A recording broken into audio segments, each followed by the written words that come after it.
Interesting. Now, as we talk about this, I'm kind of surprised that there is such a substantial market of people who want to rent these. I would think a big logistics company or construction company would want to own it themselves. Is there a reason why they're okay leasing it, or how do these companies think about that, and why do they choose to lease?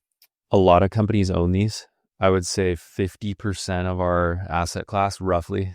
Don't quote me on that. I saw statistics somewhere recently that was like 40 or 50% of this stuff is owned by owner users.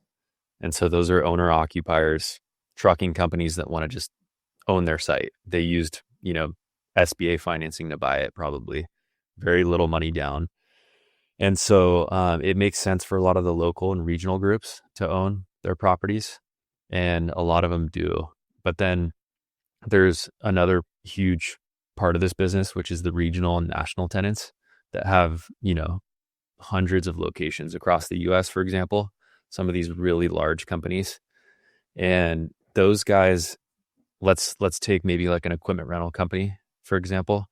They lease out construction equipment.